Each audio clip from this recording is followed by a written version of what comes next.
Making headlines tonight, religious extremism. Police say Bodubala Sena is behind various incidents.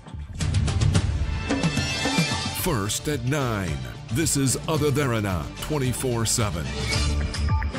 Call for religious harmony. Colombo Archbishop says religion should never be a tool in conflicts. Pinto report on Sri Lanka. Justice Minister says Monica Pinto's report to UNHRC a product of NGOs. Crisis continues in the NPC. TNA's Adek Kalanathan to support Chief Minister Vigneswaran despite party stance. Making international headlines tonight, Portugal forest fire. At least 62 lives claimed, including 4 children.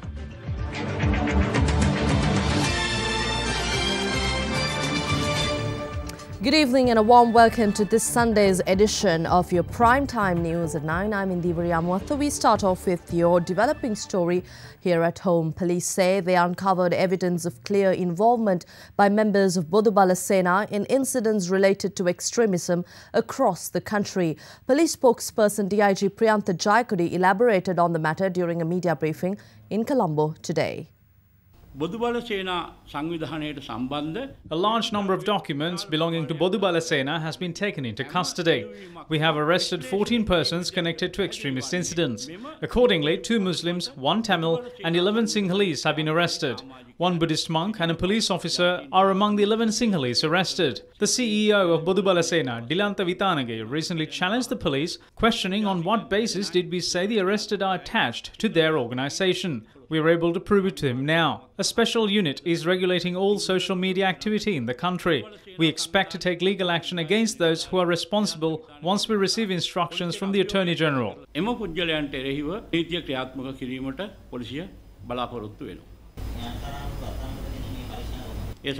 The officials who have been deployed for the task are continuing with their investigation.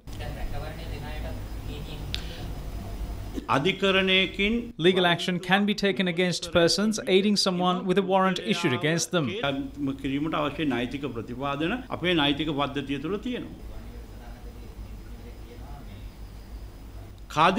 Cardinal himself refuted those allegations. There have been some incidents reported with regards to a sector of Christianity, but we can't give an exact number yet. I could comment after further investigations. And various political parties and politicians expressed their views on the issue. There is no criminal that the police cannot apprehend. The suspects in the Piliyandala shooting incident were arrested in a very short time. When police say they cannot apprehend someone, it means that they are not apprehending them. There is something tricky behind this.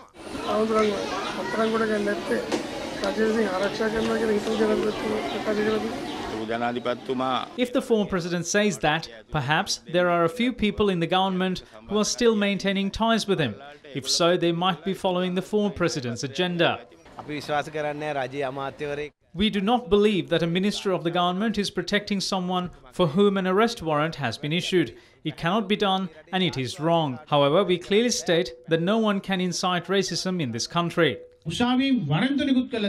Even when a warrant has been issued, Gnanasara Thera has not appeared before court. I would like to warn the President not to make the same mistake as his predecessor Mahinda Rajapaksa.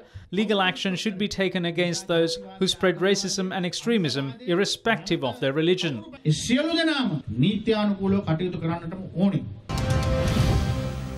And the Archbishop of Colombo, His Eminence Malcolm Cardinal RANJITH, states that religion should not be used as a weapon to stir up conflict.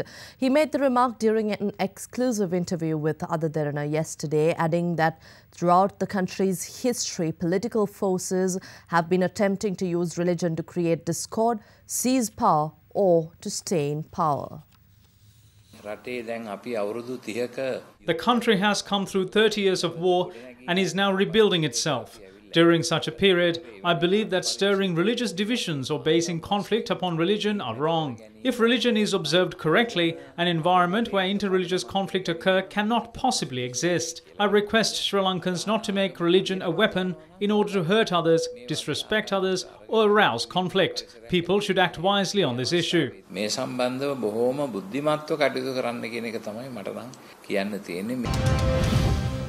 And commenting on Monica Pinto's report to the UNHRC, Minister of Justice and Buddha Shasana, Dr. Vijayadasa Rajapaksa said he is ready to respond to statements made by the report regarding Sri Lanka's judiciary and the legal system.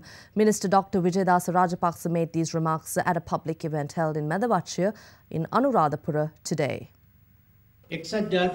Professor Monica Pinto has presented a report to the UNHRC. According to her, Sri Lanka's judicial system and the Attorney General's Department are corrupt. We don't have anything good. If she can produce such a report just by walking around for 4 to 5 days in Sri Lanka, she must have divine wisdom. Therefore, I will clearly say that it is not a report by her. This is a report by some personnel who represent NGOs and depend on dollars. I will respond to the matter in Parliament next week. And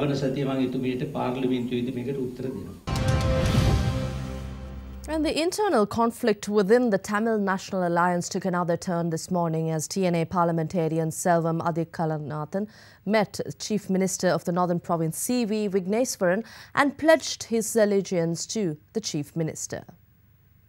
TNA MP Selvam Adekaranathan, Northern Provincial Councillors M.K. Sivajilingam and Anandi Shashidharan, leader of People's Liberation Organisation of Tamil Elam, D. Siddharthan, and Elam People's Revolutionary Liberation Front representative Suresh Premachandran met the Chief Minister at his office in Jaffna this morning. With the Chief Minister's decision to punish 4 ministers of the Provincial Council, TNA leadership wanted the Chief Minister to change his mind and change his decision. Northern Province Governor Reginald Kure said he needs time to go through the petition signed by 21 council members against the Chief Minister. Meanwhile, Council member Dharmapala Senaviratna, who represents the United People's Freedom Alliance, has decided to act independently. Still commenting on the tabling of a no-confidence motion against the Chief Minister of Northern Province, leading to uncertainty over the Northern Provincial Council, Minister of National Coexistence, Dialogue and Official Languages Mano Ganesan said that fingers should not be pointed at anyone over the issue. Divisional activities between certain politicos in the northern province, within the provincial council as well as the TNA had been occurring. Just come to a breaking point now.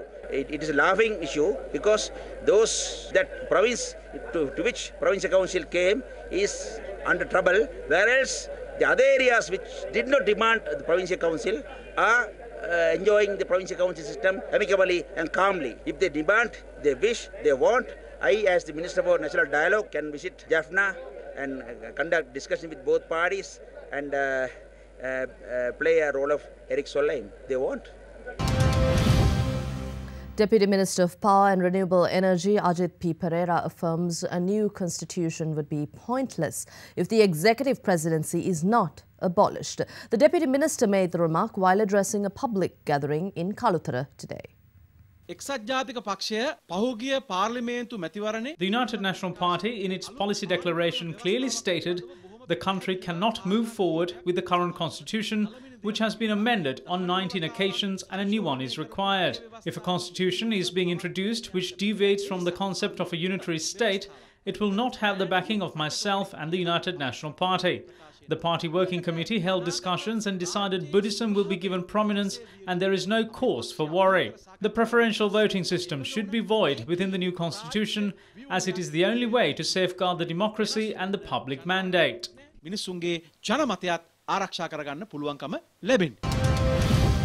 More development stories will follow after this short break. To stay with us.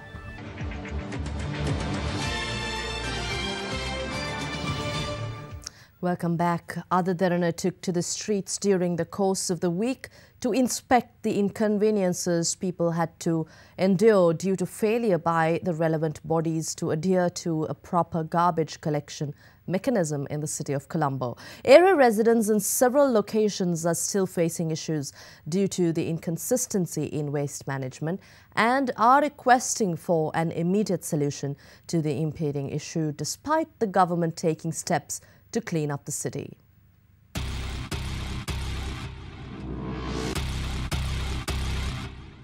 Steps were taken today as well to clear garbage in several locations in Colombo subsequent to the Other Derana expose.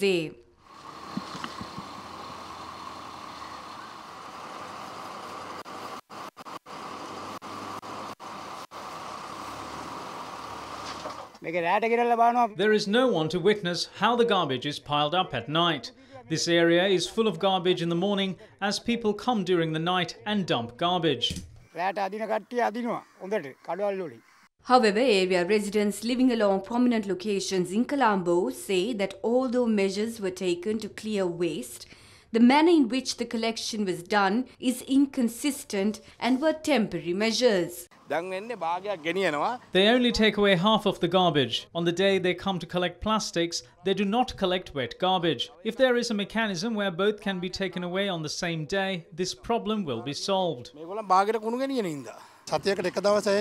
only come once a week. This leads to garbage rotting at home. We request the government to implement a proper mechanism for this.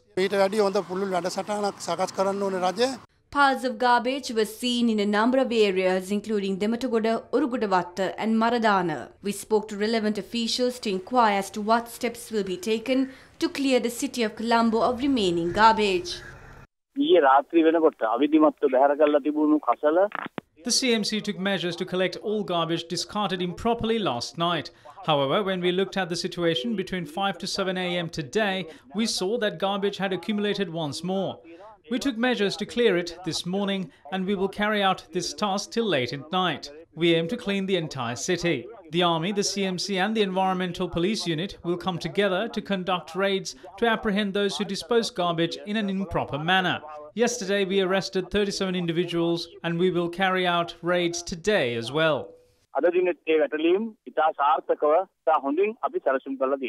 Meanwhile, Prime Minister Ranil Wickremesinghe engaged in an observational tour in Petta, Colombo this morning to follow up on the garbage issue. He was accompanied by Minister of Law and Order and Southern Development, Sagla Ratnayaka, Minister of Transport and Civil Aviation, Nima Siripala de Silva, and Minister of Foreign Affairs, Ravi Karunanayaka. A number of arrests were made by the Sri Lankan Navy over illegal activities off Sri Lankan waters. Let's now take a look at those incidents. Naval personnel attached to the Northern Naval Command arrested 5 Indian fishermen along with a fishing trawler engaging in illegal fishing within Sri Lankan territorial waters west of Delft Island this morning. The Navy also came to the aid of another Indian fishing trawler in distress near the international maritime boundary line with India. Meanwhile, yesterday, naval personnel attached to the Eastern Naval Command apprehended 38 local fishermen engaged in illegal fishing activities using unauthorized fishing nets off the coast of Trincomalee. 2 suspects who were smuggling 2,089 live star tortoises by a dinghy were apprehended by naval personnel attached to the Northwestern Naval Command off the coast of Kalpitiya yesterday. The suspects were smuggling the tortoises into the country from India.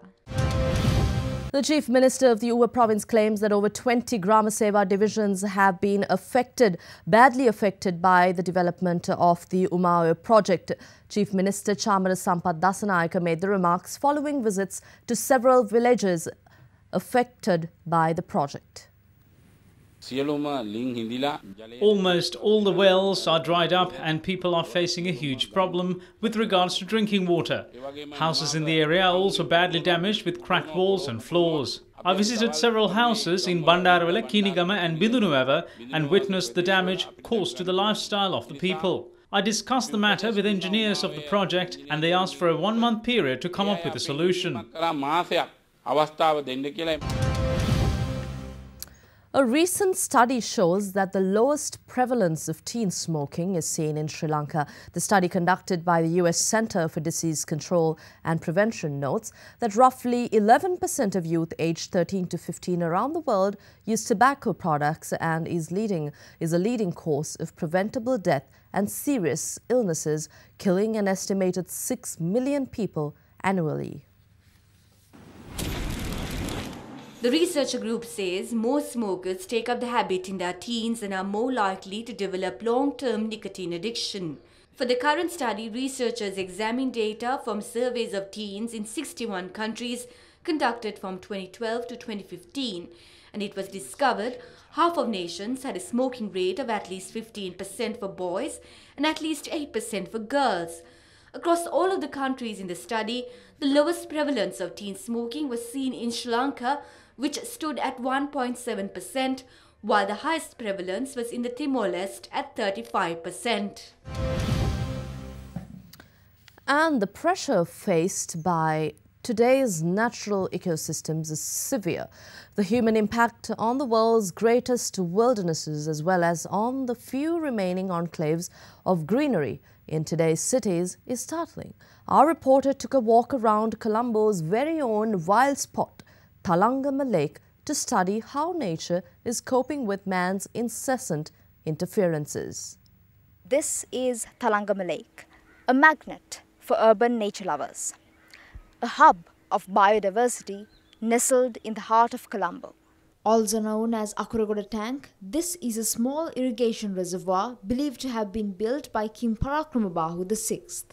Today, as a protected area, it is home to a wide variety of flora and fauna, including several endemic and endangered species. This wetland is home to the critically endangered western purple-faced leaf monkey, commonly known as the bear monkey. We moved to this place very recently because of this lake and the beauty.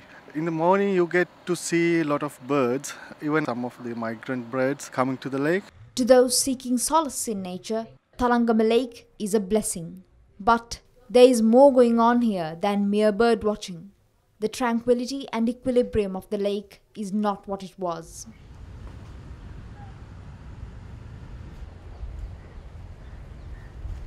Heavy machinery on vast barges are dredging parts of the lake. The water has turned brown with silt. Extensive groves of the invasive plant Wellata have been removed from the lake. Speaking to other Derana, environmental expert for the Metro Colombo Urban Development Project, Dr. KALYANI explained the purpose of the operations. The reason is to improve the water holding capacity of the tank. We did remove only 4.5 acres of Wellata out of the 8 acres to preserve the environmental integrity over there, and we are dredging a little bit of the tank. After removing the trees, we take out the silt in the same area where we took the trees out. Those are the two things we are doing to improve the water holding capacity. When there's more capacity in the tank, we can reduce the floods a little bit. When we were removing the trees also, we did it very carefully. The well-meaning intentions of the authorities is evident. However, achieving their mission without scarring nature is imperative. Well, I do come here because of the natural beauty and the nature. Much of it has also been destroyed since of late. As humans, we have gradually encroached on their environment, and trees have been cut down, developers have come here, and I only hope that some semblance of the nature which this place was known for will be maintained. Progress must be ethical, in harmony with the world that sustains us. It is obvious, wherever we go, mankind leaves its footprint behind. What's required here is to leave a print as small as possible.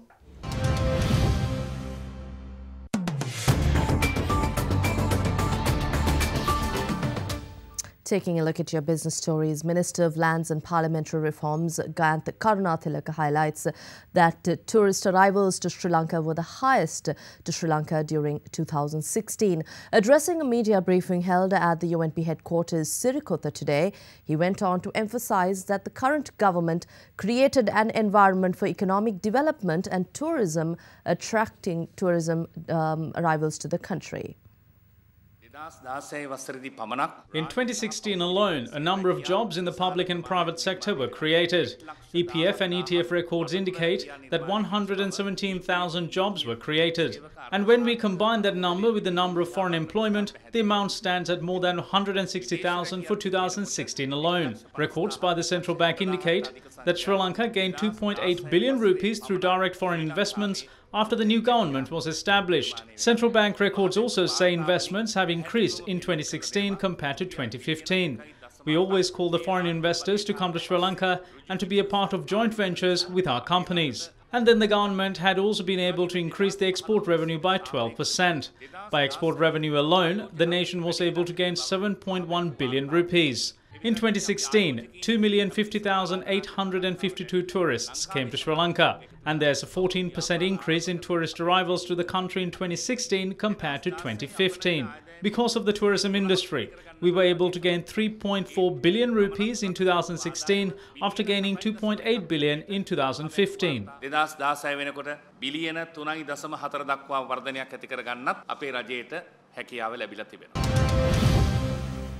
Meanwhile, Minister of Law and Order Sagala Ratnayaka emphasizes that it is important to establish faith among the international community on Sri Lankan value system in order to draw more investment opportunities to the country. He made these remarks at an event held in Colombo today. We are developing 5 industrial areas in the country. In some of those industrial areas, we will have foreign collaboration in developing the industrial areas. In some of them, we will do it ourselves. Hambantota, for example, we will work with the Chinese. We are trying to work with the Indians in Valigama. We will work with Singapore in Bingiria. There will be some zones that we do by ourselves as the government of Sri Lanka and with the private sector here. To do all of that, we have to hold steady and develop on the very basics that we first secured. That's democracy and the situation of law and order in Sri Lanka. Because if we don't hold that foundation steady, I mean, we can have as many a dream as we want to have about the economy, but we will not be able to realize it because people they will worry to come and put their money in this country. It's not only about others who put money in this country, but it's even if Sri Lankans put money into their businesses and develop it, they still have to have a market overseas. There will be no faith in the Sri Lankan export industry if you are not a steady country. According to Reuters, Airbus is willing to change the terms of an order for 4 A350-900s from Sri Lankan Airlines to different planes and is in consultation with shareholders. The national carrier has already cancelled 4 of the 8 A350 aircraft it ordered from Airbus while it searches for a new international partner to revive its fortunes. The airline's losses more than doubled in the year to the end of March 2017 from the previous year, mainly hit by high costs of cancelling leases on Airbus aircraft.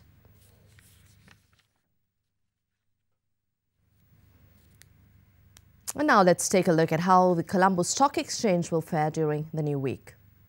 Buying interest in the stock market is strong at the moment, increasing in the local interest as a local retail and high net worth individuals are starting to get active in a big way. We see a significant improvement in the local participation, improving overall buying interest in the market. And we expect the foreign buying to the further strengthen. Though the slower pace, we believe the bullish trend in the stock market may continue in coming week as well. And we'll be back with your sports stories after the short break. Do stay with us.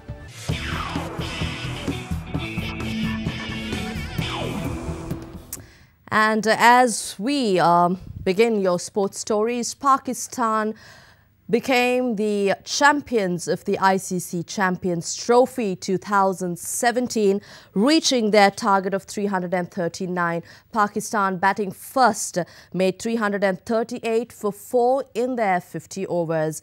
And earlier on in the day, as the final of the Champions Trophy approached, police were asked to be vigilant in some cities in India as they took on their arch rivals India. Indian media even reported of institutions closures as the authorities attempt to quell any clashes potentially arising due to the result of the match.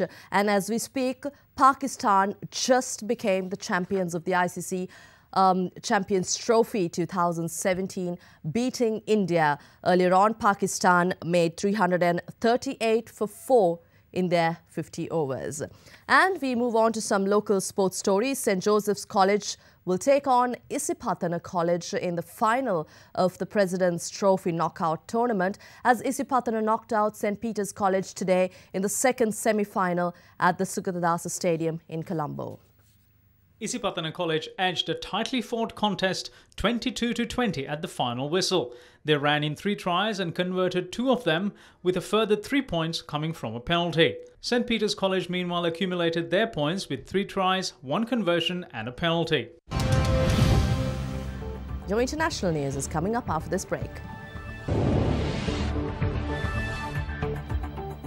And in your international stories, forest fires raging across Portugal claimed at least 62 lives, including 4 children, with several firefighters among the 59 injured. About 60 forest fires broke out across the country last night, with up to 1,700 firefighters working to put them out. Many of the victims were found dead inside their cars as they tried to flee the fires, which were thought to have been sparked by lightning strikes. Portugal has been experiencing a heat wave with temperatures over 40 degrees Celsius in some areas.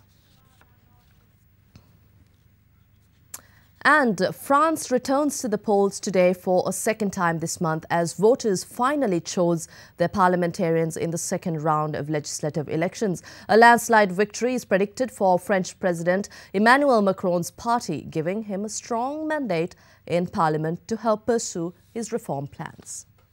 According to the French electoral system, all candidates who win over 50% of the electoral vote in the first round win seats outright. Last week's first round settled only 4 seats out of the 577-seat parliament. If no such winner emerges, those who claim more than 12.5% of the vote contest the second round, where the candidate with most votes wins the seat. French President Emmanuel Macron's fledgling party, La République En Marche, and its allies in Modem are expected to win most seats, with LREM predicted to win more than 400. Traditional parties, however, are urging voters to back Macron's rivals to stop monopolization of power. And that's all from your primetime news at 9 this Sunday. But before we go, we'd like to take you to Kamo Aquarium in Japan, which houses 60 different varieties of jellyfish and is one of the largest collection of jellyfish species in the world. We'll leave you with that. Have a pleasant evening. Stay safe. Good night.